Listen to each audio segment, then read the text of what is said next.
Okay guys, so Assalamualaikum everyone. In this video we are going to understand the basic concepts of DFA and NFA, like what is the formal definition of DFA and NFA and how the transition functions and transition diagrams are generated. So let's start the video. सबसे पहले हमारे पास क्या आ जाता है DFA, जिसका हमारे पास full form है डिटरमिनिस्टिक फाइनाइट ऑटोमेटा, यानी कि हमारे पास कोई भी मशीन बनती है उसको हम डिटरमाइन कर सकते हैं कि उसका आउटपुट क्या जनरेट होगा, कौन सा स्ट्रिंग एक्सेप्ट होगा वो हम डिटरमाइन कर पाएंगे। तो डीएफए हमारे पास ऐसी मशीन है जो कि डिटरमिनिस्टिक है। और सबसे पहले हमारे पास क्या है, simplest type of machine use to check whether the string is accepted और रिजेक्टेड, यानी कि डीएफए जो है हमारे पास वो सबसे सिंपलेस्ट मशीन है, क्योंकि आगे हमारे पास एनएफए आती है, ट्यूरिंग मशीन आती है, वो हमारे पास कॉम्प्लेक्स होती है। लेकिन सबसे पहले जो डीएफए है वो सिंपलेस्ट फॉर्म ऑफ मशीन है जो कि चेक की यूज की जाती है ताकि हम चेक कर सकें कि कौन सा जो स्ट्रिंग है वो हमारे पास एक्सेप्ट हो रहा है और रिजेक्ट हो रहा है। उसके बाद है कि डिटरमिनिस्टिक है, यानी कि कैन बी डिटरमाइंड, यानी कि अगर हमारे पास ये एक मशीन है जिसमें है कि क्यू नॉट है, q one and q two, यानी कि अगर हमने क्यू नॉट को ए इनपुट दिया है, क्यू वन को हमने बी इनपुट दिया है, तो हमारे पास क्या है, यहाँ पे ए रीड हो रहा है, यहाँ पे बी रीड हो रहा है। अगर हम क्यू टू की स्टेट पे पहुंचते हैं तो हम सिंपल डिटरमाइन कर पा रहे हैं कि क्यू टू पे जो है वो ए एंड बी एक्सेप्ट हो रहा है, तो ये हमारे पास क्या हो जाएगा, डिटरमिनिस्टिक हो जाएगा। और only one path to follow, यानी कि डीएफए जो है वो एक सिंपलेस्ट पाथ फॉलो करता है एक्सेप्ट करने के लिए, एक्सेप्टिंग स्टेट तक पहुंचने के लिए। उसके बाद आ जाती है हमारे पास फॉर्मल डेफिनेशन जो कि बेस करती है 5 ट्यूपल्स पे।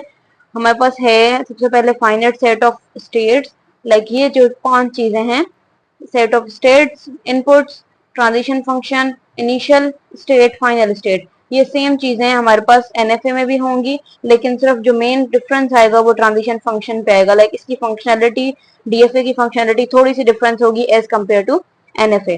अब हमारे पास क्या है, फाइनाइट सेट ऑफ स्टेट्स, यानी कि कितनी हमारे पास स्टेट्स मौजूद हैं, यानी कि कितने हम इनपुट जो दे रहे हैं वो कितनी जगह से होके हमारे पास फाइनल स्टेट तक पहुंच रहा है। ठीक है, उसके बाद क्या है, सेट ऑफ इनपुट्स, यानी कि हमने कितने इनपुट्स रीड करवाए हैं इसमें, ए एंड बी, हमारे पास और भी ज्यादा हो सकते हैं लेकिन हमारे पास कितने यहाँ पे इनपुट्स हैं, a and b. Transition function, अब हमारे पास इसमें ट्रांजिशन फंक्शन कैसे परफॉर्म होगा कि अगर सिंपल हमारे पास क्यू नॉट पे हम स्टेट पे मौजूद हैं और हमें क्यू वन पे जाना है, तो हम सिंपल हम देख रहे हैं बेसिकली ट्रांजिशन फंक्शन पे कि कितने जो है वो इनपुट्स एक्सेप्ट हो रहे हैं और कितने जो है वो इनपुट रिजेक्ट हो रहे हैं। सिंपल सा एक डीएफए है जिसमें 3 स्टेट्स हैं, q naught, q one and q two, जिसमें जो डबल सर्कल्स हैं वो डिनोट करते हैं कि क्यू टू जो है वो हमारे पास एक्सेप्टिंग स्टेट है और क्यू नॉट जो है वो हमारे पास इनिशियल स्टेट है। अगर हमें बताना हो कि हमने 2 इनपुट्स दिए हुए हैं, ए एंड बी, अब इसमें से हमें बताना हो ट्रांजिशन फंक्शन का हमने यूज करके ट्रांजिशन टेबल बनाना होगा कि कितने जो इनपुट्स हैं वो इसमें एक्सेप्ट हो रहे हैं और कितने जो इनपुट्स हैं वो इसमें रिजेक्ट हो रहे हैं। तो हमारे पास ट्रांजिशन टेबल जो है वो ऐसे बनता है कि हम एक जगह पे स्टेट्स लिखते हैं, उसके अलावा इनपुट्स लिखते हैं, और इनपुट हमारे पास यहाँ पे 2 हैं, input a and input b. तो हम जो है ना स्टेट जो है वो बताएगी कि हम अगर क्यू नोट स्टेट पे मौजूद हैं और अगर हम इनपुट ए पे जा रहे हैं, तो अगर हम क्यू नोट पे हैं और इसको हम इनपुट ए दे रहे हैं तो कहाँ पे जा रहा है, क्यू वन पे जा रहा है। ठीक है, अगर हम क्यू वन पे हैं अब और इसके बाद जो है उसको इनपुट बी दे रहे हैं तो हम कहाँ जा रहे हैं, क्यू टू पे जा रहे हैं। क्यू नॉट से हम क्यू वन पे आए, उसके बाद हम उस पे क्यू टू पे चले गए, तो हमारे पास ए एंड बी जो है वो एक्सेप्ट हुआ है। यानी कि अगर मैं कह रही हूँ कि एक ऐसा स्ट्रिंग एक्सेप्ट होना चाहिए जिसका जो एंडिंग पॉइंट हो वो ए एंड बी हो, इसमें तो simple a and b accept हो रहा है लेकिन स्टिल इसका भी एंडिंग पॉइंट ए बी ही है, तो यहाँ पे जो है ये एक्सेप्ट हो रहा है। ठीक है, उसके बाद अगर हम क्यू वन पे खड़े हुए हैं, इस स्टेट पे मौजूद हैं क्यू वन पे, इसको हमने अगर ए इनपुट दिया है, ए इनपुट दे रहे हैं तो ये वापस अपने आप ही अपने पास ही आएगा। ठीक है, क्यू वन को अगर हमने ए इनपुट दिया तो वापस क्यू वन पे ही आ रहा है। ठीक है, उसके बाद हमने उसको बी इनपुट दिया है, क्यू टू के पास चला जाएगा। यानी कि अगेन हमारे पास क्या रीड हुआ, ए रीड हुआ एंड बी रीड हुआ, और हमारे पास ए बी जो है वो क्यू टू पे आके एक्सेप्ट हो गया। यानी कि ये दोनों इनपुट्स हमारे पास, ये दोनों स्ट्रिंग्स ऐसे होंगे जो इन दोनों स्टेट से ट्रेवल करके हमारे पास इनपुट्स एक्सेप्ट होंगे। उसके बाद हमारे पास क्या है, क्यू टू, अगर मैं यहाँ पे मौजूद हूँ और मुझे इनपुट रन करवाना है ए, इनपुट ए रन करवाऊंगी तो वापस कहाँ जाएगा, Q1 के पास। ठीक है, उसके बाद हम जो है अगर हमने Q2 से इनपुट रन करवाया तो ए के पास गए, उसके बाद हम Q1 से दोबारा हमने रीड करवाया इनपुट बी, Q1 से इनपुट रीड करवाया बी, तो कहाँ चले गए, Q नोट के पास। और अब हमारे पास क्या है, ए बी इनपुट तो चलाया हमने लेकिन हमारे पास Q नोट के पास गया तो वो एक्सेप्टिंग स्टेट नहीं है, हमारे पास वो इनिशियल स्टेट है। तो यानी कि ये जो इनपुट है वो हमारे पास रिजेक्ट हो जाएगा। अब यहाँ पे है कि create DFA that accept a b. अब हमारे पास हमने ऐसा डीएफए क्रिएट किया हुआ जिसमें ए एंड बी एक्सेप्ट हो रहा है, लेकिन आप अपने आप खुद बनाने की कोशिश करें एक ऐसा डीएफए जिसमें ए बी जो है वो एक्सेप्ट हो। उसमें आप स्टेट्स रखें और इनपुट जो है वो ए बी ही आएगा, लेकिन उसका जो होगा क्या कहते हैं स्ट्रिंग जो एक्सेप्ट होना चाहिए वो ए बी होना चाहिए। अब हमारे पास नेक्स्ट क्या आ जाता है, एनएफए, जो कि है non deterministic finite automata. DFA में ये होता है कि हमारे पास डिटर्मिनिस्टिक होता है और एनएफए में हमारे पास होता है कि वो नॉन डिटर्मिनिस्टिक होता है, यानी कि हम उसको डिटरमाइन नहीं कर सकते। अगर हम सिंपल मशीन को देख रहे हैं तो हम बता नहीं सकते कि उसका इनपुट क्या कहते हैं आउटपुट क्या होगा। ठीक है, क्या वो क्या कहते हैं स्ट्रिंग एक्सेप्ट होगा नहीं होगा।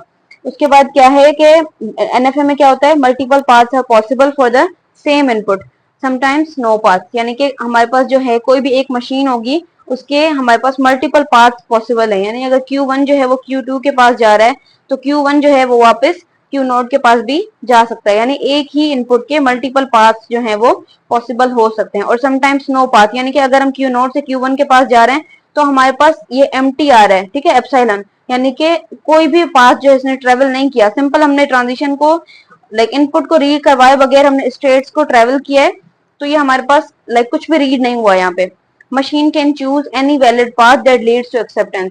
मशीन जो है वो खुद ही चूज करेगी कि कौन सा जो पार्ट है वो एक्सेप्टेंस स्टेट के पास जा रहा है।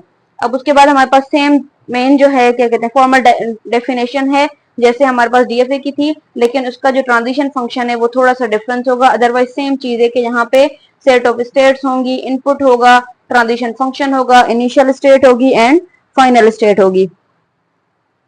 ट्रांजिशन फंक्शन कैसे वर्क करता है एनएफए में कि गो टू मेनी स्टेट्स, यानी कि ट्रांजिशन फंक्शन जो है वो एक से ज्यादा स्टेट्स पे जा सकता है।